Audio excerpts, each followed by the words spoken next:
Sí, buenas tardes, compañeros. Solamente,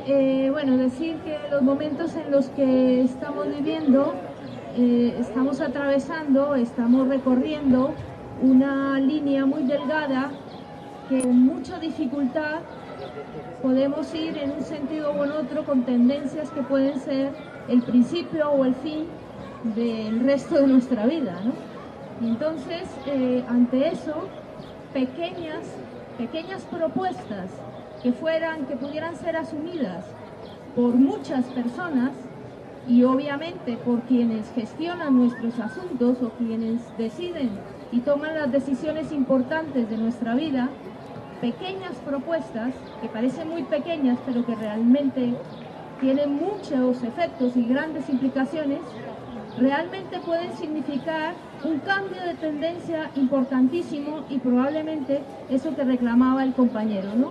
Un cambio que pudiera significar realmente una revolución o un nuevo rumbo a lo que estamos viviendo actualmente, que no es un momento exclusivamente de crisis, que es un momento de formación de todo lo que es esta globalización y este sistema. Y entonces uno de esos cambios, pues ya decían los compañeros, pues lo que podía significar una reducción de la jornada en términos no solo de reparto de trabajo, sino también de distribución de ingresos a todas las personas, como igualmente lo que podría significar si se adoptase una renta básica para la población. Propuestas que obviamente tendríamos que defender que se implantaran a nivel global. O sea, no son propuestas ni que pudieran plantearse exclusivamente en una ciudad como Madrid, sino que tendrían que extenderse a muchas ciudades y pueblos y probablemente a varias naciones, para que realmente tuviesen una incidencia importante, ¿no?, en lo que es este sistema. Y por eso decíamos que muchas veces estas propuestas que parecen poco, ¿no?, pero que realmente pueden significar grandes cambios, se pueden adoptar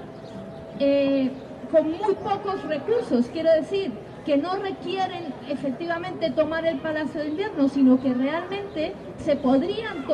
adoptar aquí y ahora si hubiera una voluntad política para hacerlo. Y el problema entonces, nos damos cuenta que no es tanto en la lógica, en la racionalidad o no de nuestras propias propuestas, sino en la voluntad política que nosotros tenemos que doblegar para que efectivamente pudiesen iniciar ese tránsito hacia esa rebeldía y a ese cambio que nosotros estamos planteando. Y por eso, cuando hace 2 años, hace relativamente poco, se hizo un cambio importante en lo que fue la Constitución española. Fijaros, se decía que esta Constitución era irreformable, o sea, no se podía absolutamente nada con la Constitución porque requería unas mayorías impensables que se pudieran reunir, porque era complicadísimo reunir a todos los diputados y que estuviesen y tomasen un acuerdo para transformar la Constitución española del 78, que había transitado durante décadas impoluta, sin una más mínima modificación de comas, salvo para cambiar no sé qué del príncipe, pero realmente sin ninguna modificación importante. Y sin embargo, en cuestión de días, en un verano, en una semana, prácticamente sin ningún debate en absoluto, se modifica uno de los artículos más importantes de la Constitución, porque son el que tiene mayores implicaciones en el compromiso de algo tan fundamental para un pueblo como son sus finanzas. Porque nosotros partimos de que las finanzas es justamente los recursos, o sea, es esa hucha, es esa caja que tenemos en la que aportamos todos, en la que todos contribuimos y que sirve para satisfacer las necesidades que son tan esenciales como la sanidad, como la educación, como los alimentos, como el agua pública, como la energía y como muchas otras cosas. Y eso se llama fiscalidad y eso se llama financiación. Y entonces, para poder justamente adoptar medidas como la que decía el compañero, como la que defienden los compañeros y muchos compañeros, como es la renta básica y como la que hemos defendido desde Economía Sol y desde Interbarrios de Economía, como es una jornada de 25 horas o una reducción de la jornada, pues no se pueden adoptar sin que realmente hayan cambios fundamentales tanto en la fiscalidad como en el concepto mismo de la financiación y la financiación pública, ¿no? Banca pública, todo lo que significa aunar recursos entre todos para hacer frente a esas necesidades. Y es así lo que hubiera sido necesario en aquel entonces, cuando se adopta esa transformación constitucional, con nocturnidad y alevosía se cambia el artículo 135 de la Constitución. Nosotros decíamos, pues bastaría simplemente que se añadiese una sola palabra en el artículo 31 de nuestra Constitución para haber modificado y haber dejado sin piso, sin terreno, sin fundamento, muchas de las cosas y sobre todo los recortes de los cuales ahora mismo nos vemos afectados. Y esa palabra se llama suficiencia financiera, porque todos, absolutamente todos los impuestos tendrían que estar, digamos, atravesados, fundamentados, no solamente regirse por principios de igualdad y progresividad, igualdad en el sentido de que todos contribuyesen y progresividad en el sentido de que cada cual según su capacidad tuviese que contribuir a esto que se llama pues esa caja común, esos servicios públicos, esa financiación, sino que además tuviese que hacerse de una manera suficiente. O sea, que la exigencia a la contribución tuviese que ser de manera suficiente. ¿Para qué? Para garantizar que esos servicios públicos y esa acción de recuperación de bienes que son comunes tuviese que hacerse con suficiencia, tuviese que estar suficientemente financiado. De manera que no sería aquello de que no hay para sanidad, hay para construir aeropuertos, hay para darle a no sé qué, pero no hay para sanidad. Pues no, eso no sería admisible en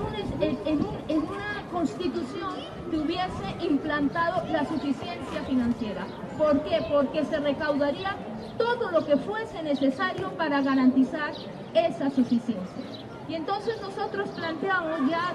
desde Economía Sol, desde sus inicios que se constituye la Asamblea y luego también en todas las asambleas de interbarrios, hicimos un documento de fiscalidad con varias propuestas en donde uno de esos principios que lo atravesaban era básicamente esa suficiencia. Y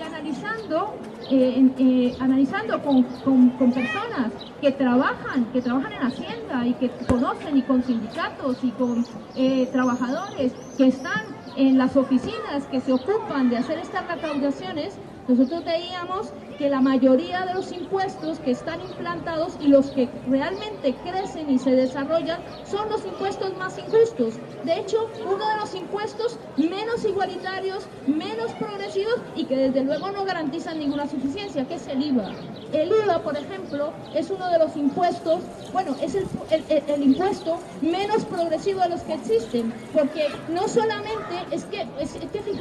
fijaros la injusticia que supone un impuesto como el IVA, que una caja de leche, por ejemplo, paga el mismo impuesto, lo paga Botín, el mismo impuesto paga Botín por una caja de leche que consuma que lo que paga un indigente. Es que eso es totalmente absurdo, eso es ir contrariamente a esa progresividad, porque una de las cosas que tenemos que entender cada vez, o que nos encontramos cada vez que analizamos las supuestas normas de las que este supuesto neoliberalismo se nutre, lo cual también es falso porque no es ni liberalismo ni nuevo, porque ya ni siquiera lo que estamos viviendo es efecto del neoliberalismo ni del liberalismo siquiera, sino que es un nuevo caciquismo. Estamos viviendo en un nuevo caciquismo, estamos retrocediendo casi que a umbrales de la Edad Media, en donde ya nadie se justifica, ya ni siquiera se habla de igualdad, progresividad y aquellas cosas que se decían en épocas de la Revolución Francesa o solidaridad, ya eso ni siquiera se habla, ya estamos volviendo al caciquismo, a la imposición total y absoluta del más fuerte, el más fuerte sobre el más débil, y el más fuerte tiene posibilidad y capacidad de hacerlo todo, defraudar, irse a paraísos fiscales, sociales, llevarse y mover su dinero cuando se le da la gana y decidir sobre nuestros asuntos cuando quiere. Y el más débil no tiene ni capacidad ni posibilidad de hacer nada, sino pagar, incluso por eso decía, hasta un indigente nos dicen, no, es que hay gente que no contribuye a las arcas públicas. Mentira. Todo, absolutamente toda persona que haga el más mínimo consumo en este país está pagando impuestos y los está pagando de manera indirecta a través de lo que es el IVA. Y curiosamente, lo que más sube, lo que más ha subido en los últimos 30 años en este país como impuesto es el IVA. El IVA que afecta a todos los comercios que están aquí al lado, a todas las personas que están aquí sentadas, pero los afecta de una manera totalmente injusta y desde luego nada progresiva, como es lo que les obliga por ley. Y entonces aquí estamos, que hay, y en cambio, por ejemplo, impuestos que sí serían más justos, porque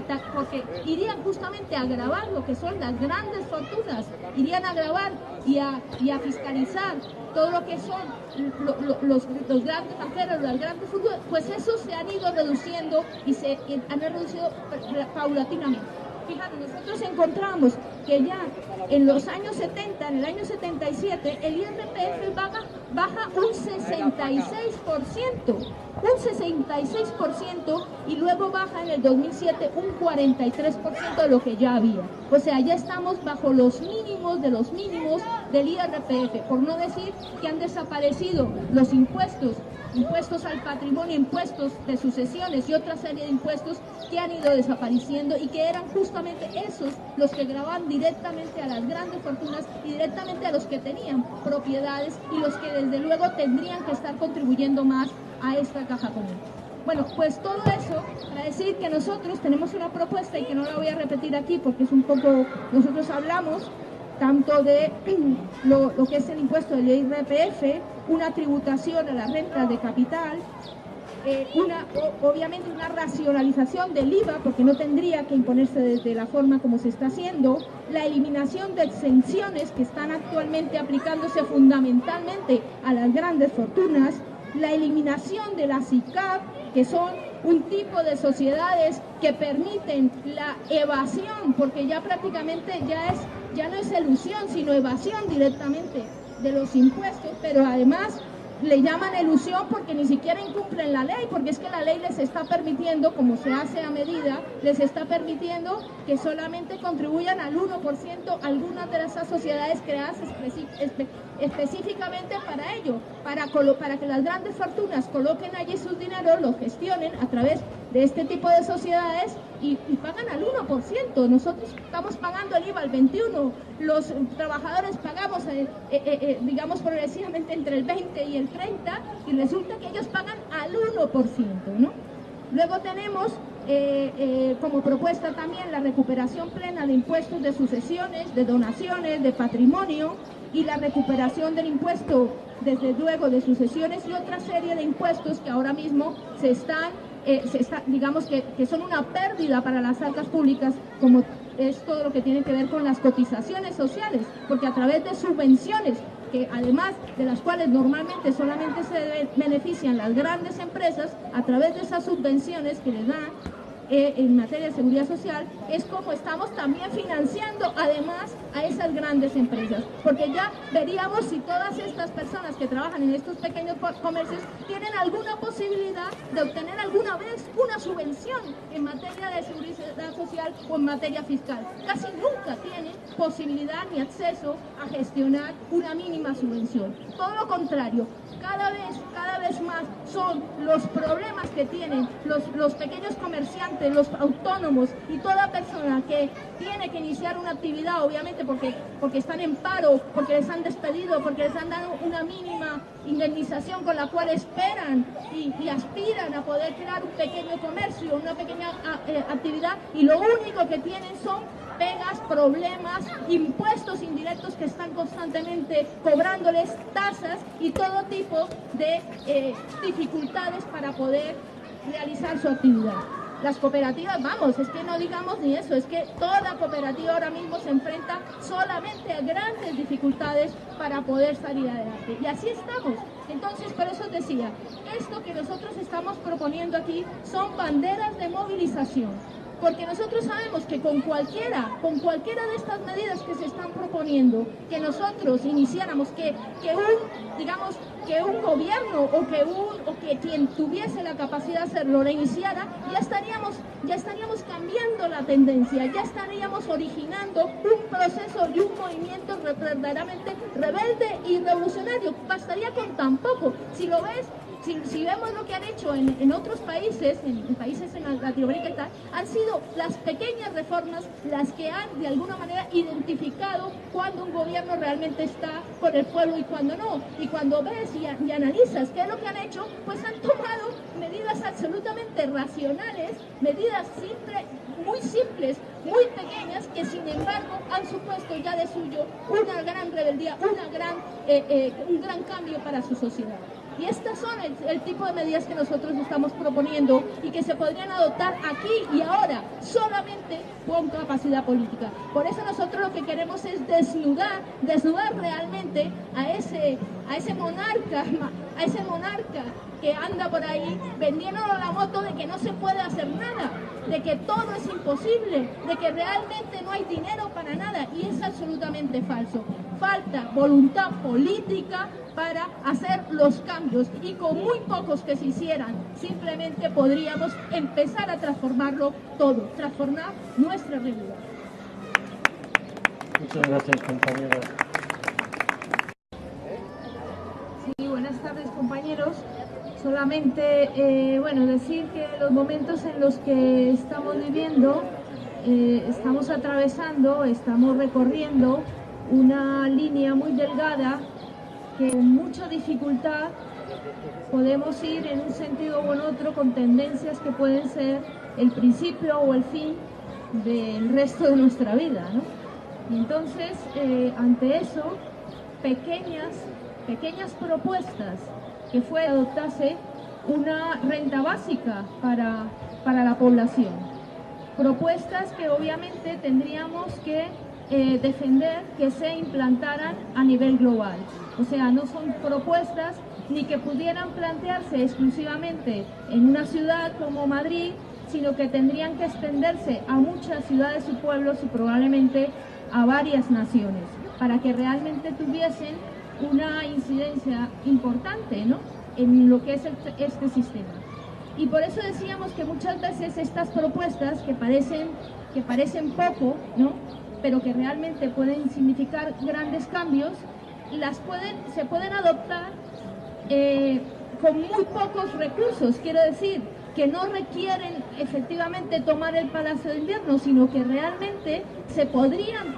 adoptar aquí y ahora si hubiera una voluntad política para hacerlo. Y el problema entonces, nos damos cuenta que no es tanto en la lógica, en la racionalidad o no de nuestra producción o un nuevo rumbo a lo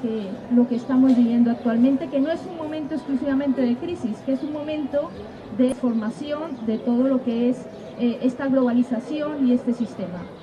Y entonces uno de esos cambios, pues ya decían los compañeros, pues lo que podía significar una reducción de la jornada en términos no solo de reparto de trabajo, sino también de distribución de ingresos a todas las personas, como igualmente lo que podría significar que pudieran ser asumidas por muchas personas y obviamente por quienes gestionan nuestros asuntos o quienes deciden y toman las decisiones importantes de nuestra vida. Pequeñas propuestas que parecen muy pequeñas pero que realmente tienen muchos efectos y grandes implicaciones, realmente pueden significar un cambio de tendencia importantísimo, y probablemente eso que reclamaba el compañero, ¿no?, un cambio que pudiera significar realmente una revolución.